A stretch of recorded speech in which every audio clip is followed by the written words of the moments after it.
March and March leader Jacinta Ngobese-Zuma joins us now for more. Ngobese, thank you so much for your time and joining us this evening. So we heard there the spokesperson of the KZN Education Department saying that it's only 5 foreigners in that school that are undocumented.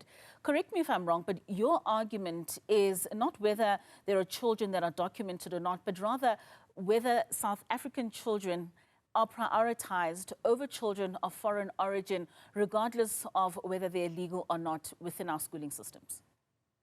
Thank you so much, Katleho, and you are correct, because firstly, for the department to also say that 5 children are the only number that are not documented, I can guarantee you if they went and verified those documents that they claim are from documented foreigners, they would find that there's no such thing as only 5.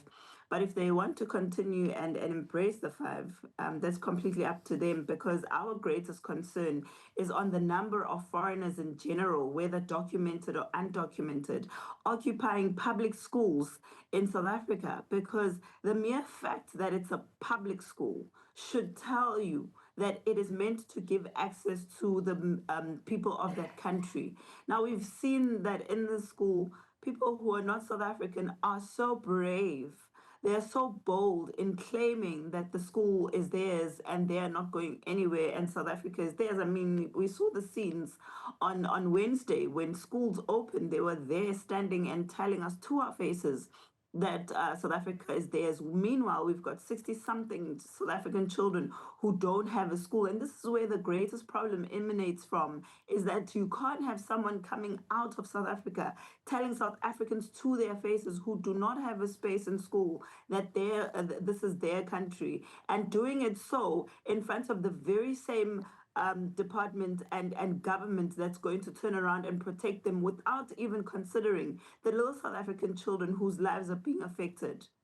Do you think that the current government policies in our country adequately address the needs of our citizens?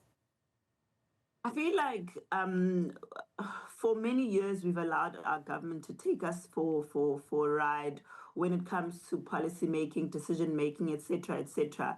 We have a situation now where it's the courts that are making decisions and making policies on behalf of South Africans, when we had in place that responsibilities on parliamentarians that we vote for.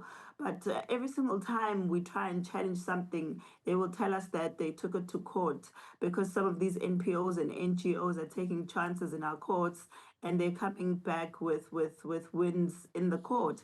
But the entire idea behind the courts and parliament being there was to serve the interests of South Africans. And whether it's 10 or 5 years later, if you can see that those policies are no longer serving South Africans, even that constitution is no longer serving South Africans, or the wording of it, or the implementation and interpretation of it is no longer serving South Africans, you can't continue to make it sound like this constitution is something now that must be protected. If the constitution is against the South African people, then it's the constitution as well that must be dealt with. And the people that are supposed to be facilitating that are busy echoing that it's the constitution. And then what are you doing about it? It's the constitution. And then we can't sit with things that are piling up and becoming issues while we glorify a constitution that no longer serves the people of South Africa. Well, you've got organizations such as Equal Education who previously put out a statement saying and citing some of those policies and legislature, such as the Basic Education Laws Amendment Act, saying that it explicitly prohibits the exclusion of undocumented learners from schools, and that it stipulates that all learners must be able to attend school, even in cases where a parent or guardian has not provided the required documentation. In your conversations with lawmakers, the Minister of Education, the MEC for Education in the province, are you finding common ground in finding a balance that ensures that many of these South African children do find spaces in schools while accommodating South Africa as an international player for children that are of foreign origin?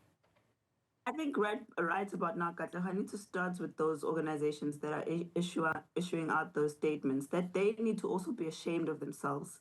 And they need to be shamed continuously, because you can't be sitting at home issuing out statements, whereas you're seeing the ripple effects of the decisions that are made while you glorify it and make it seem like it's okay. How are you sitting and writing a statement that says all children have a right to education, knowing very well that the borders are porous? In fact, they're open. And then when we try and defend that, NGOs go and say, no, people at the border are innocent people, they are refugees, they are this and that.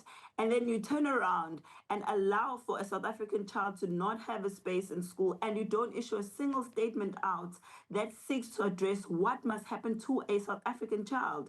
But all you care about is telling us that everyone has a right to education. If you are saying that everyone has a right to education, give us a remedy that explains exactly what must happen to a child. And all these parents that we have at Point Road who have been moved from floods in 2022, and when then they tried to find a school for their child, they were told that Addington School, which is a walking distance for those kids, is full.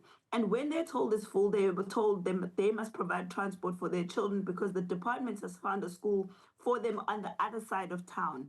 They never seek to address those issues. All they'll ever tell you is every child. Every child means that every child who's a South African must be compromised because of what? What exactly warrants a South African child being compromised at the hands of some people glorifying things that they know very well are wrong? And this is why we are where we are, because we've got organizations who we don't know what they're doing, first of all. If you're advocating for equal rights, did you go and see those South African children who don't have access to schools today? Or are you sitting drafting statements from the comfort of your home because you know that your child is securely placed wherever that they are placed? And now we need to put a stop to those organizations just going around and writing statements. If you want to defend something, come to the ground, come to those parents, tell them to their face exactly what you're telling us in that statement, that their children must understand that they can't have access to education because everyone in Africa must just come to South Africa and get a free education. So then, Jacinta, what do you say then are the long-term solutions to ensure equitable access for education for South African children? The long-term solution is government that's serious about the South African people. If you want to provide education to the whole world, then make sure that you've got enough schools that are going to be accommodating that whole world. If you want to be protecting people at the border, labeling them as refugees every 2 seconds that someone walks into the country, they're a refugee, then make sure that you're going to protect the South African people and then take your refugees, put them in camps and provide education for them there at camps. You can't be telling us that you're forcing South Africans to be integrated with people that you have identified as refugees, that you want to take care of for whatever interests, and then take the interests of South Africans and put them second. Because we didn't ask for South Africa to go and sign treaties with the United Nations or whoever that compromise the lives of South Africans. Because those very same people that are claiming to be refugees are out there terrorizing locals now under the disguise that they're refugees. But the people who are saying that we must be incorporated and integrated with these so-called refugees are not going to the same places that they're saying those refugees must live, because they live everywhere. Now, if you want to keep those refugees, take them, put them in camps, give them schools there, give them health facilities there where they don't have to compete with South Africans and let there be for the separate provisions for them. South Africa. Simple. All right. Simple. Jacinta, thank you so much for your time. That's where we leave our conversation this evening. That's March and March leader Jacinta Ngobese-Zuma speaking to us about those protests that we saw outside Addington Primary School and just the provision for education for South African children in the country. We'll have more news for you after this break. Do stay with us.